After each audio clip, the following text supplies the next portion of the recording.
परिचय। मम्मी देखो, मैंने दो समान समकोण त्रिभुजों को जोड़कर एक नया त्रिभुज बनाया है।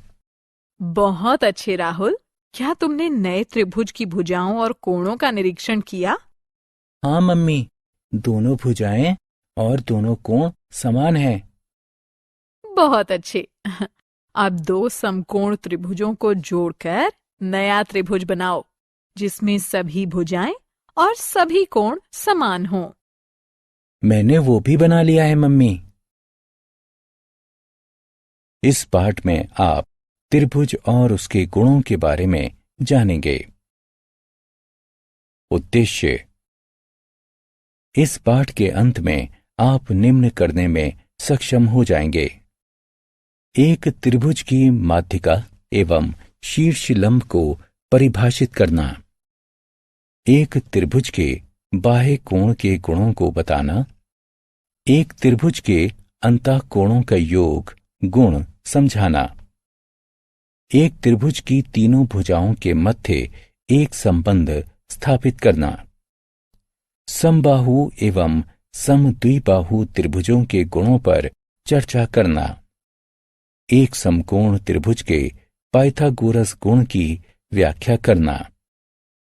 त्रिभुज के शीर्ष लंब एवं माध्यिकाएं। एक त्रिभुज एक तीन भुजाओं वाला बहुभुज होता है, जिसमें तीन रेखाखंडों से निर्मित तीन भुजाएं होती हैं। दो आसन्न रेखाखंडों से निर्मित तीन कोण होते हैं तथा दो भुजाओं के मिलान बिंदु से निर्मित तीन शीर्ष होते हैं। एक त्रिभुज में माध्यिकाएं और शीर्ष लंब भी होते हैं। माध्यिकाएं। एक त्रिभुज की माध्यिका एक शीर्ष से उसकी सम्मुख भुजा पर खींचा गया एक रेखाखंड होती है, जो उसे समद्विभाजित करती है। आकृति में शीर्ष P से सम्मुख भुजा QR पर एक रेखाखंड PS खींचा गया है। ये QR को दो बराबर भागों में विभक्त करता है। इसलिए एक शीर्ष P से सम्मुख भुजा QR पर PS एक माध्यिका है। एक त्रिभुज में उसके प्रत्येक शीर्ष से खींची गई तीन माध्यिकाएं होती हैं। आइए शेष दो माध्यिकाएं खींचते हैं। हम PR को बिंदु T पर उसे समद्विभाजित करने के लिए Q से एक रेखाखंड खींचते हैं। अतः शीर्ष Q से सम्मुख भुजा PR पर खींची गई QT एक माध्यिका है। हम QP को बिंदु U पर उसे समद्विभाजित करने के लिए R से एक रेखाखंड खींचते हैं। इसलिए शीर्ष R से सम्मुख भुजा QP पर खींची गई RU एक माध्यिका है। शीर्ष लंब। एक त्रिभुज का शीर्ष लंब त्रिभुज की ऊंचाई की एक माप होता है। ये किसी त्रिभुज के आधार के लंबवत उसके सम्मुख शीर्ष से खींचा गया एक रेखाखंड होता है। इस आकृति में शीर्ष P से आधार QR पर एक रेखाखंड PS लंबवत खींचा गया है। ये QR को समकोण पर प्रतिच्छेद करता है। इसलिए PS QR आधार वाले एक त्रिभुज PQR का शीर्ष लंब है। तीन शीर्षों के संगत एक त्रिभुज के तीन भिन्न शीर्ष लंब होते हैं। आइए अब हम शेष शीर्ष लंबों को ध्यान से देखते हैं। हम Q से RP के बिंदु T पर एक लंबवत रेखाखंड खींचते हैं। ये RP को समकोण पर प्रतिच्छेदित करता है। इसलिए QT आधार RP वाले त्रिभुज QRP का शीर्ष लंब है। हम R से PQ के बिंदु U पर एक और लंबवत रेखाखंड खींचते हैं। ये पी क्यू को समकोण पर प्रतिच्छेदित करता है। अतः आर यू आधार पी क्यू वाले त्रिभुज आर पी क्यू का शीर्ष लंब है। त्रिभुज के बाह्य कोण। एक त्रिभुज के 3 अंतःकोण होते हैं। इसके कुछ बाह्य कोण भी होते हैं। आइए अब हम इनको ध्यान से देखते हैं। एक त्रिभुज का एक बाह्य कोण, जैसा कि इसके नाम से प्रतीत होता है, त्रिभुज के बाहर स्थित होता है। एक त्रिभुज के एक शीर्ष का विस्तार करके हम एक बाह्य कोण की रचना कर सकते हैं।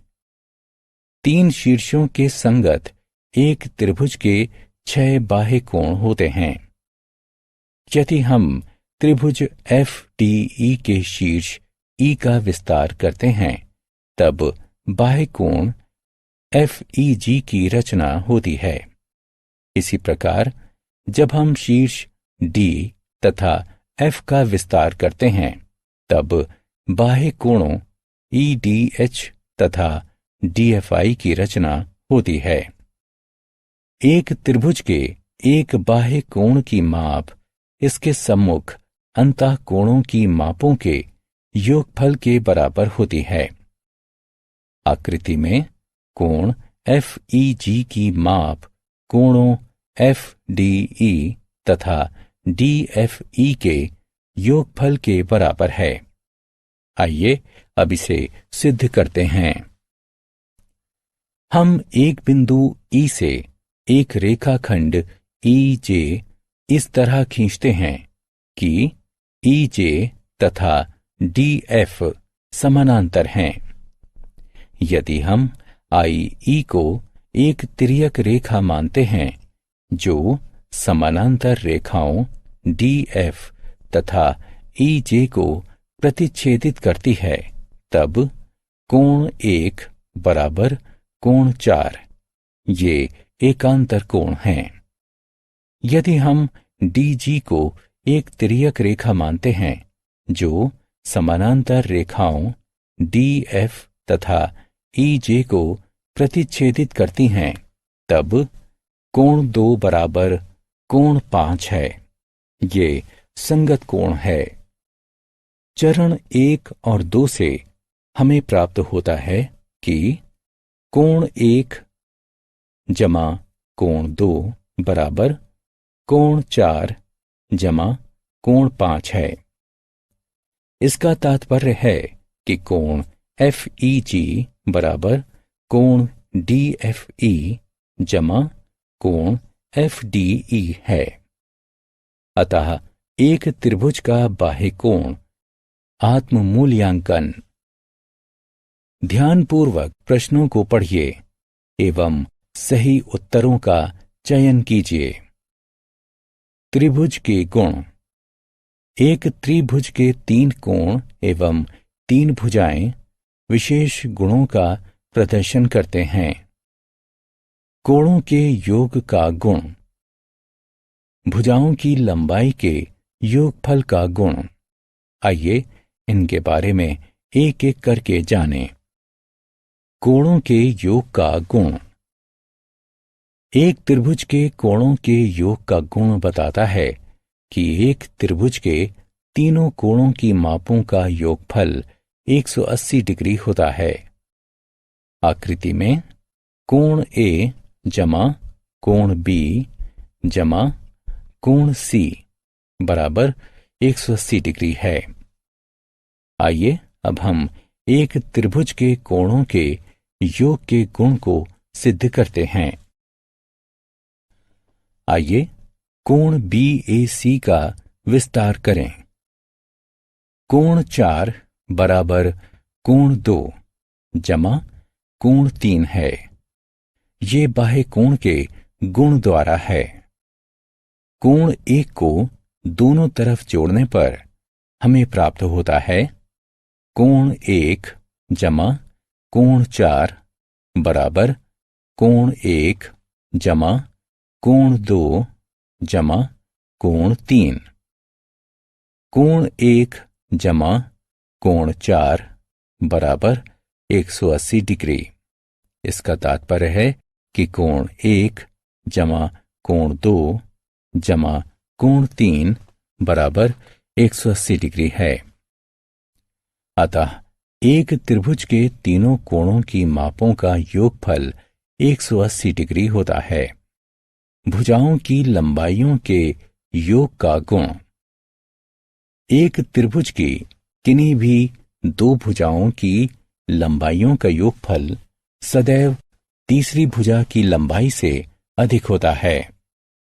दूसरे शब्दों में, एक त्रिभुज की किन्हीं भी दो भुजाओं की लंबाइयों का अंतर सदैव तीसरी भुजा की लंबाई से कम होता है।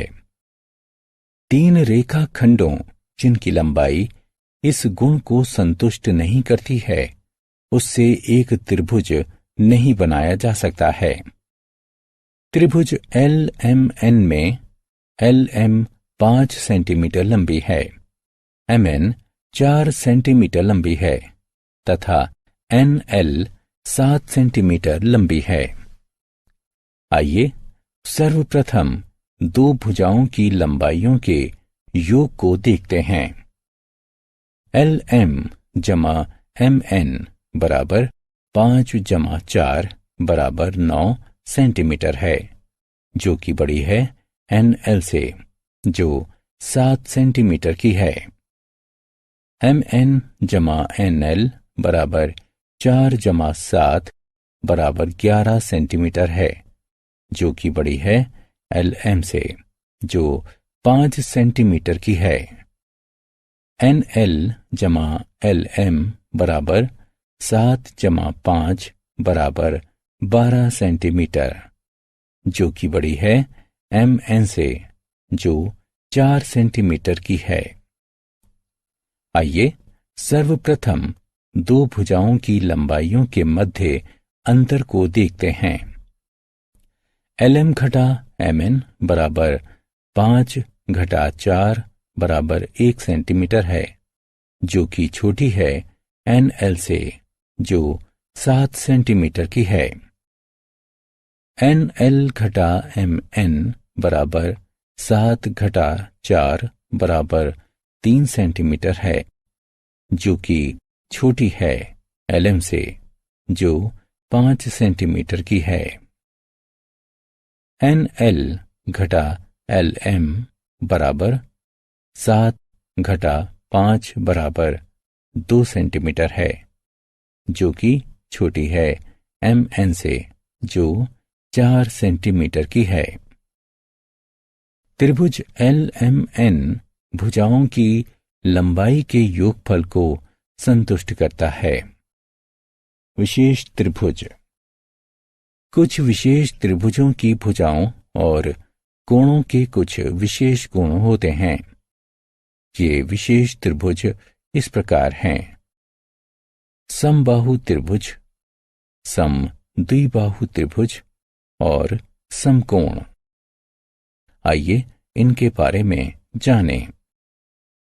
समबाहु त्रिभुज वह त्रिभुज होता है जिसकी तीनों भुजाएं एक दूसरे के बराबर होती हैं। त्रिभुज RST में RS बराबर ST बराबर TR है। एक समबाहु त्रिभुज में तीनों कोणों की मापें भी समान होती हैं। त्रिभुज RST में कोण RST बराबर कोण STR बराबर कोण TRS है। अतः एक समबाहु त्रिभुज एक समकोणिक भी होता है। समद्विबाहु त्रिभुज वह त्रिभुज होता है जिसकी तीन में से दो भुजाएं एक दूसरे के बराबर होती हैं। त्रिभुज LMN में LM बराबर LN है। एक समद्विबाहु त्रिभुज में समान भुजाओं के सम्मुख कोण भी समान होते हैं। त्रिभुज LMN में कोण LMN बराबर कोण LNM है। एक समकोण त्रिभुज में समकोण की सम्मुख भुजा सबसे लंबी होती है। इसे कर्ण कहते हैं। दो भुजाएं जो उनके बीच समकोण बनाती हैं समकोण त्रिभुज का पाद कहलाती हैं। पाइथागोरस नाम के एक यूनानी दार्शनिक द्वारा खोजे गए पाइथागोरस गुण के अनुसार एक समकोण त्रिभुज के दो पादों की लंबाइयों के वर्ग का योगफल उसके कर्ण की लंबाई के वर्ग के बराबर होता है।